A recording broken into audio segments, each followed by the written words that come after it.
ভয়াবহ শিৱসাগৰ জিলাৰ বান পৰিস্থিতি। চুবুৰীয়া নাগালেণ্ড ৰাজ্যত সংঘটিত ডাৱৰ বিস্ফোৰণৰ ফলত হোৱা মুষলধাৰ বৰষুণে অবৰ্ণনীয় কৰি তুলিলে শিৱসাগৰ আৰু চৰাইদেউ জিলাৰ পৰিস্থিতি। কল্পনাও কৰিব পৰা নাছিল শিৱসাগৰবাসীয়ে। কোনো এজনে ঘৰৰ পৰা প্ৰয়োজনীয় সামগ্ৰী উলিয়াই অনাৰ সুযোগেই নাপালে। জিলাখনক বিশ্ব ঐতিহ্য ক্ষেত্ৰলৈ পৰিণত কৰাৰ সপোনক সাৰখাৰ কৰিলে কোনো কালে নেদেখা নোহোৱা নোপজা এই ভয়ংকৰ বানে। শিৱসাগৰ আৰু চৰাইদেউ জিলাত এতিয়া সাগৰ সদৃশ পৰিৱেশ। চৌদিশে কেৱল পানী পানী আৰু পানী। জলবন্দী হাজাৰ হাজাৰ লোক। এটুপি বিশুদ্ধ খোৱা পানীৰ পৰাও বঞ্চিত আৰ্তজন। চূড়ান্ত ব্যৰ্থ শিৱসাগৰ জিলা প্ৰশাসন। চুবুৰীয়া নাগালেণ্ড ৰাজ্যত বিগত 19 জুলাই তাৰিখে ডাৱৰ বিস্ফোৰণৰ ফলত হোৱা ভয়ংকৰ বৰষুণ আৰু তাৰ পিছতেই ভৈয়ামত হাহাকাৰ পৰিস্থিতি। নগা পাহাৰৰ পৰা বৈ অহা পানীৰে ভয়াৱহ ৰূপ ধাৰণ কৰিলে দিখৌ, দিচাং, দৰিকা আৰু জাজি নদীয়ে। নিশাটোৰ ভিতৰতে জাজি নদীৰ বাঢ়নি পানীয়ে ছিঙি নিলে মথাউৰি। জাজি নদীৰ তীব্ৰ সোঁতে উটুৱাই নিলে জামুগুৰি, নৰাকুৱাৰ, বাইলুং, চিকিৰি চুক গাঁৱৰ 10টাকৈ পৰিয়ালৰ বাসগৃহ, সা সম্পত্তি আৰু পশুধনো। অৰ্ধ শতাধিক গাঁও প্লাবিত হোৱাৰ লগতে আকস্মিক বানে নষ্ট কৰিলে হাজাৰ হাজাৰ হেক্টৰ কৃষিভূমি। কালৰূপ দিখৌ নদীৰো মথাউৰিৰ ওপৰেৰে দিখৌ নদীৰ বাঢ়নি পানী বাগৰি প্লাবিত কৰিলে বহু অঞ্চল। বিধ্বস্ত হৈ পৰিল শিৱসাগৰ জিলাৰ নাজিৰা, শিমলুগুৰি, চন্তক, হাঁহচৰা, আমগুৰি, জাজি, ফুলপানী চিগা, হাতীগুলি আদি অঞ্চল। জলবন্দী হৈ পৰিল হাজাৰো অধিক লোক। আনহাতে চৰাইদেউ জিলাৰ সোণাৰীকে আদি কৰি বহু অঞ্চল প্লাবিত কৰিলে দিখৌ নদীৰ বাঢ়নি পানীয়ে। নিশালৈ অধিক অৱনতি ঘটিল বান পৰিস্থিতিৰ। এইবাৰ দিখৌ নদীৰ বাঢ়নি পানীয়ে লক্ষ্য কৰি ল'লে শিৱসাগৰ নগৰ তথা ইয়াৰ উপকণ্ঠ অঞ্চলক। জয়সাগৰৰ জয়ানগৰ, সুন্দৰপুৰ, সপোন নগৰ, কৃষ্ণনগৰ, পুৰণি পুখুৰী, নপুখুৰী, কৃষ্ণনগৰ তথা শিৱসাগৰ অসামৰিক চিকিৎসালয়ৰ এটা অংশ বানত বুৰ গ'ল। এনে অপ্ৰত্যাশিত ঘটনাৰ সন্মুখীন হৈ সকলোৰে মাজত নিশা সৃষ্টি হ'ল হাহাকাৰ পৰিস্থিতিৰ। জলবন্দী হৈ পৰিল এই অঞ্চলৰ পৰিয়ালসমূহ। 3জনকৈ অসম চৰকাৰৰ কেবিনেট মন্ত্ৰীয়ে শিৱসাগৰ জিলা প্ৰশাসনৰ সৈতে বিগত দিনটোত বৈঠক অনুষ্ঠিত কৰি শীঘ্ৰেই পৰিস্থিতি চম্ভালি লোৱাৰ আশ্বাস প্ৰদান কৰিলে। কিন্তু সকলো ফুটুকাৰ ফেনত পৰিণত হ'ল। শিৱসাগৰ জিলা প্ৰশাসনে চূড়ান্ত ব্যৰ্থতাৰ পৰিচয় দি সাহায্যটো দূৰৰে কথা, আৰ্তজনক এটুপি খোৱা পানীও বৰ্তমানলৈকে যোগান ধৰিব নোৱাৰিলে। আজিৰ দিনটোত দিখৌ আৰু জাজি নদীৰ জলস্তৰ সামান্য হ্ৰাস হয় যদিও দৰিকা আৰু দিচাং নদীৰ বাঢ়নি পানীয়ে পুনৰ তাণ্ডৱৰ সৃষ্টি কৰে। দৰিকাৰ বাঢ়নি পানীয়ে মথাউৰি ছিঙি নিয়াৰ ফলত ইতিমধ্যে শিৱসাগৰ নগৰত পানী সোমোৱা আৰম্ভ হৈছে। শিৱসাগৰ নগৰৰ ব্যৱসায়ৰ মূল কেন্দ্ৰ হিচাপে পৰিচিত ষ্টেচন চাৰিআলিৰ BG ৰোডেৰে দুপৰীয়ালৈ পানী বাগৰা আৰম্ভ হোৱাৰ লগতে এঘণ্টাৰ ভিতৰত পথটোত একাঠো পানী জমা হৈ পৰে। অপৰিৱৰ্তিত ছবিখনে পৰিস্থিতি অধিক ভয়াৱহ কৰাৰ সম্ভাৱনা আছে। এই অস্বাভাৱিক বানে এতিয়া অসমৰ সম্পদ তথা শিৱসাগৰবাসীৰ গৌৰৱ ৰংঘৰ, কাৰেংঘৰলৈও অশনি সংকেত কঢ়িয়াই আনিছে। তলাতল ঘৰৰ প্ৰৱেশ পথত এককাল পানী আৰু এই পানী তলাতল ঘৰ চৌহদত প্ৰৱেশ কৰিলেই এই প্ৰাচীন কীৰ্তি চিহ্নটোলৈ সংকট কঢ়িয়াই আনিব। ৰংঘৰৰো একে দশা। বানত ইতিমধ্যে জিলাখনত 7জন লোকৰ মৃত্যু হোৱাৰ আশংকা কৰা হৈছে। নাজিৰাত 4জন, আমগুৰিত 1জন, ডিমৌত এটা শিশুৰ মৃত্যু হোৱাৰ উপৰি দিখৌ দলঙৰ তলেৰে পাৰ হৈ যায় এটা অচিনাক্ত মৃতদেহ। শিৱসাগৰ জিলাত চৰকাৰী হিচাপ মতে বানত 224খন গাঁও, 17,886টা কৃষিজীৱী পৰিয়াল, 8,904.83 হেক্টৰ কৃষিভূমি নষ্ট হৈছে।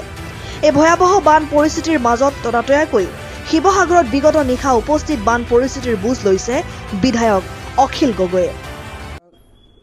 শিৱসাগৰৰ যি অভূতপূৰ্ব পৰিস্থিতি, ইমান সময় ধৰি কালিলৈকে 27টা পঞ্চায়ত এলেকাত বানপানী হৈ আছিলে, কিন্তু আজি কমপ্লিট শিৱসাগৰ নগৰখনত বানপানী উঠিছে। আজি দৰিকা নদীৰ যিটো মথাউৰি মই যোৱাবাৰ 2 মিটাৰ ওখকৈ বনালোঁ, সেই মথাউৰিৰ অভাৰটপ হৈ তাৰ ওপৰেদি পানী আহি আজি শিৱসাগৰ নগৰখনৰ গোটেই BG ৰোডটো, ষ্টেচন চাৰিআলিৰ পৰা গোটেই BG ৰোডটো, দৰিকাৰ পাৰৰ পৰা এই গোটেই অঞ্চলটো সম্পূৰ্ণৰূপে এতিয়া ডুবাই পেলালে। মই এতিয়া য'ত আছোঁ শিৱসাগৰৰ টাউনৰ এটা অত্যন্ত গুৰুত্বপূৰ্ণ প্ৰ'চ এৰিয়া, PG আগৰলা ন, কি আগৰলা, PM আগৰলা, PM আগৰলাৰ মই দোকানত আছোঁ। আপোনালোকে নিজে চাওক, গোটেই দোকান তেওঁ কাৰখানা সম্পূৰ্ণৰূপে পানীৰ তলত ডুব গৈছে। যদি শিৱসাগৰ নগৰৰ ভিতৰত বিজি ৰোডত ষ্টেচন চাৰিআলিত যদি এনেকুৱা ভয়াৱহ বানপানী হ'ব পাৰে, তাৰ অৰ্থটো অসমৰ মুখ্যমন্ত্ৰী, অসম চৰকাৰে বুজি লোৱা দৰকাৰ যে শিৱসাগৰ সম্পূৰ্ণৰূপে ধ্বংস হৈ গৈছে। মই মুখ্যমন্ত্ৰীক বাৰম্বাৰ এটাই কথা ক'ব খুজিছোঁ যে এই বানপানীটোক যাতে এটা স্বাভাৱিক বা সৰু বানপানী হিচাপে নাচায়। শিৱসাগৰৰ মানুহৰ কাৰণে এইটো এটা অভিজ্ঞতা যে তেওঁলোকে জীৱনত নেদেখা আটাইতকৈ ডাঙৰ বানপানীটো এবাৰ দেখিবলৈ পাইছে। মানুহে কৈছে যে নাগালেণ্ডত ডাৱৰ বিস্ফোৰণ হৈছে, মানুহে কৈছে যে নাগালেণ্ডত বহুত বৰষুণ হৈছে, কিন্তু অকল নাগালেণ্ডত ডাৱৰ বিস্ফোৰণৰ কাৰণে এই ঘটনা ঘটিছে নে নাগালেণ্ডত বনাই থকা কোনোবা নদী বান্ধৰ পানী এৰি দিয়াৰ কাৰণে এই ঘটনা ঘটিছে, ইয়াৰো তদন্ত হোৱা দৰকাৰ। তদুপৰি নাগালেণ্ডত যি ধৰণে পাহাৰ কাটি পাহাৰবিলাকৰ পৰা সম্পূৰ্ণৰূপে কয়লা খান্দি পাহাৰবিলাক একেবাৰে খতম কৰি দিয়া হৈছে, আৰু নাগালেণ্ডত যি ধৰণে গছ গছনি ধ্বংস কৰি দিয়া হৈছে, আৰু নাগালেণ্ডৰ পৰা নামি অহা প্ৰত্যেকখন নদীৰ বুকুৰ পৰা যি ধৰণে বোল্ডাৰ শিল এক্সট্ৰেক্ট কৰি খান্দি এই কাম কৰিছে, তাৰ ফলস্বৰূপে এনেকুৱা এক অভূতপূৰ্ব পৰিস্থিতিৰ সৃষ্টি হৈছে, কেতিয়াও নোহোৱা নোপোজা ঘটনা। এই ঘটনাই আমাৰ চৰাইদেউ জিলা, আমাৰ শিৱসাগৰ জিলা আৰু যোৰহাট জিলাক কমপ্লিটলি খতম কৰি গৈছে। যদি মুখ্যমন্ত্ৰীয়ে ভাবে যে বানপানীৰ পৰা মানুহক ৬,০০০ টকা আমি ক্ষতিপূৰণ দিওঁ, ১২,০০০ টকাৰ ক্ষতিপূৰণ দিওঁ, তেনেকুৱা ধৰণে যদি এই বানপানীটোক গণ্য কৰে, তেতিয়াহ'লে অসমীয়া জাতিৰ খিলঞ্জীয়া যিমানবিলাক মানুহ ইয়াত বসবাস কৰে কোনো বাচিব নোৱাৰিব। কাৰণ এই বানপানীটোৱে কি কৰিছে, প্ৰত্যেক ঘৰ মানুহৰ গাড়ী, মটৰচাইকেল, স্কুটি, ট্ৰেক্টৰ, পাৱাৰ টিলা চব ধ্বংস কৰি পেলালে। মই যি PM আগৰৱালাৰ ঘৰত আছোঁ, এই PM আগৰৱালাৰ ব্যৱসায় প্ৰতিষ্ঠান কমপ্লিটলি ধ্বংস কৰিলে। যদি তেওঁলোকক অকল টকা ১ লাখ বা ২ লাখ ক্ষতিপূৰণ দিয়ে, তেতিয়াহ'লে এইটো নহ'ব। প্ৰতি ঘৰ মানুহৰ তেনেকুৱাকৈ পানী সোমাইছে যে তেওঁলোকৰ লেপ তুলি, তেওঁলোকৰ মেট্ৰেছ, তেওঁলোকৰ বিচনা, তেওঁলোকৰ চোফা, তেওঁলোকৰ ডাইনিং ছেট, তেওঁলোকৰ ফ্ৰিজ, তেওঁলোকৰ টিভি, তেওঁলোকৰ ভিতৰৰ আচবাব পত্ৰ সম্পূৰ্ণৰূপে ধ্বংস হৈ গৈছে। অকল সেইবিলাক ধ্বংস হোৱাই নহয়, গাঁৱৰ প্ৰত্যেক ঘৰ মানুহৰ ভঁৰাল নষ্ট হৈ গৈছে, শেষ হৈ গৈছে, খেতি শেষ এবছৰৰ কাৰণে। আৰু কিমান যে ক্ষতি হৈছে, ল'ৰা ছোৱালীয়ে আনকি কিতাপ পত্ৰ বাহিৰলৈ উলিয়াই আনিব নোৱাৰিলে। বহুতৰ নিজৰ ঘৰৰ আনকি ID প্ৰুফবিলাকো, চাৰ্টিফিকেটবিলাকো তেওঁলোকৰ ঘৰৰ পৰা উলিয়াই আনিব নোৱাৰিলে। সেইকাৰণে মই অসমৰ মুখ্যমন্ত্ৰীক ক'ব খুজিছোঁ যে অসম চৰকাৰে অকল DCৰ ওপৰত এৰি দি 5খন নাও দি শিৱসাগৰত যি ৰেস্কিউ অপাৰেশ্যন বা উদ্ধাৰ কাৰ্য চলাই আছে, এইটো শিৱসাগৰবাসীৰ প্ৰতি অন্যায়, অপমান। চৰাইদেউ মানুহৰ প্ৰতি, যোৰহাটৰ মানুহৰ প্ৰতি অন্যায় আৰু অপমান। মই অসমৰ মুখ্যমন্ত্ৰীক শিৱসাগৰ ভ্ৰমণ কৰিব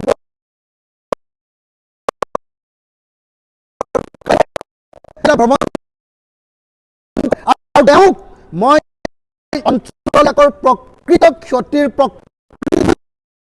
এটা এটা পৰিয়ালে যাতে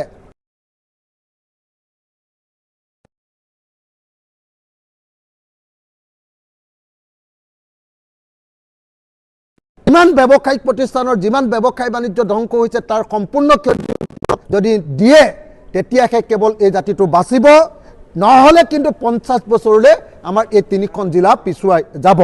মই আপোনালোকক সংবাদ মাধ্যম হিচাপে অনুৰোধ জনাইছোঁ যে আপোনালোকৰ জীৱনতো নিশ্চয় প্ৰথমবাৰৰ কাৰণে শিৱসাগৰ টাউনত ইমান পানী দেখিছে, শিৱসাগৰৰ গাঁওবিলাকত প্ৰথম ইমান পানী দেখুৱাইছে।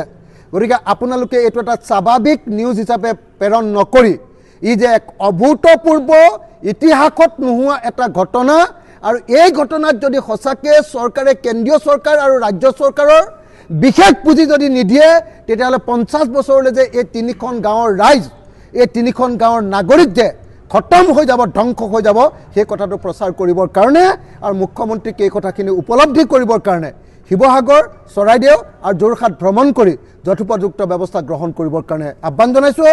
মই অসম বিধানসভাত ইয়াৰ পুংখানুপুংখ বিৱৰণ দাঙি ধৰিম। মই অসম বিধানসভাত ইয়াৰ বিৰুদ্ধে মাত পাতিম আৰু অসম বিধানসভাত মই এই অঞ্চলৰ মানুহৰ সকলো খেতিয়কৰ গাঁৱৰ মানুহৰ নগৰৰ মানুহৰ নগৰৰ ব্যৱসায়ীবিলাকৰ ছাত্ৰ ছাত্ৰীসকলৰ যুৱক যুৱতীসকলৰ যিমান ক্ষতি হৈছে সমস্ত ক্ষতিপূৰণ বহন কৰিবৰ কাৰণে চৰকাৰৰ ওচৰত তীব্ৰভাৱে মই দাবী উত্থাপন কৰিম আৰু আপোনালোকৰ পৰা সকলোৰে পৰা সহযোগিতা বিচাৰিছোঁ আকৌ এবাৰ হাতজোৰ কৰি অসম চৰকাৰক জনাইছোঁ মুখ্যমন্ত্ৰীৰ ওচৰত মই দাবী উত্থাপন কৰিছোঁ যে আপুনি কোনোপধ্যে এইটোক এটা স্বাভাৱিক বানপানী হিচাপে অসমত সদায় হৈ থকা প্ৰাকৃতিক দুৰ্যোগ হিচাপে গণ্য নকৰি ই এটা অসমৰ ইতিহাসৰ অভূতপূৰ্ব এক্সট্ৰা অৰ্ডিনেৰী আনপ্ৰেচিডেণ্টেড ঘটনাৰূপে সমগ্ৰ ভাৰত চৰকাৰ আৰু অসম চৰকাৰৰ পৰা পুঁজি আনি সকলো পৰিয়ালক উদ্ধাৰ কৰিবৰ কাৰণে মই দাবী উত্থাপন কৰিলোঁ সাৰাংখ্যাজ কথা কৈছোঁ যে প্ৰশাসন সম্পূৰ্ণৰূপে ব্যৰ্থ হৈ গৈছে শিৱসাগৰ ইয়াত যদিও গাৰ্জেন মিনিষ্টাৰক পঠিয়াইছে ৱাটাৰ ৰিচোৰ্চ মিনিষ্টাৰক পঠিয়াইছে ডিজাষ্টাৰ মেনেজমেণ্ট মিনিষ্টাৰক ইয়ালৈ পঠিয়ালে কিন্তু তেওঁলোকে একো ছিষ্টেম গঢ়ি দিব পৰা নাই সেইকাৰণে মই ডিচিক অতি স্পষ্টভাৱে কৈছোঁ যে এতিয়া মই নিজে দায়িত্ব লৈছোঁ যে মই নিজে গাঁৱে গাঁৱৰ মানুহৰ পৰা চুবুৰী মানুহৰ পৰা ডেকা ল'ৰাবিলাক উঠাই আনিছোঁ আৰু ডিচিক কৈছোঁ যে গাড়ী দিয়ক পানী দিয়ক আৰু খাদ্য দিয়ক আমি নিজেই লগ লাগি এতিয়া গাঁৱে গাঁৱে খাদ্য বিলাম গাঁৱে গাঁৱে নগৰে নগৰে চুবুৰীয়ে পানী আৰু খাদ্য বিলোৱাৰ ব্যৱস্থা কৰিব লাগিব নহ'লে এক অমানৱীয় ঘটনা ঘটিছে মানে জিলা প্ৰশাসনে পাত্তাই পোৱা নাই ছিষ্টেমটো ভাগি গ'ল ইমান আনপ্ৰেচিডেণ্টেড ঘটনা ঘটিছে এই মাত্ৰ আমুকত এই মাত্ৰ তামুকত এই মাত্ৰ এইটো পঞ্চায়তত এই মাত্ৰ সিটো পঞ্চায়তত এই মাত্ৰ শিৱসাগৰ জয়সাগৰত এই মাত্ৰ আকৌ বিজি ৰোডত এই মাত্ৰ ষ্টেচন চাৰিআলিত এনেকুৱা ধৰণে বানপানী কৈছে যে এক অভূতপূৰ্ব বানপানী গতিকে মই অকল জিলা প্ৰশাসনৰ ওপৰত নিৰ্ভৰ নকৰি অসম চৰকাৰক ষ্টেট গভৰ্ণমেণ্টৰ পৰা সমগ্ৰ অসমৰ পৰা ইয়াতে উদ্ধাৰকাৰী আৰু সাহায্য বিতৰণকাৰীৰ টীম পঠিয়াবৰ কাৰণে মই আহ্বান জনাইছোঁ আৰু আজিৰ পৰা মই ৰাইজক নিজেই আমাৰ মানুহবিলাকৰ আমাৰ সদস্যসকলৰ জৰিয়তে কৰ্মীসকলৰ জৰিয়তে গাঁৱে গাঁৱে চুবুৰীয়ে বস্তিয়ে আপোনাৰ ৱাৰ্ডে যাতে বস্তু পোৱাৰ ব্যৱস্থা হয় তাৰ কাৰণে নিজে ব্যৱস্থা গ্ৰহণ কৰিবৰ কাৰণে সিদ্ধান্ত লৈছোঁ news desk report N24 Assam।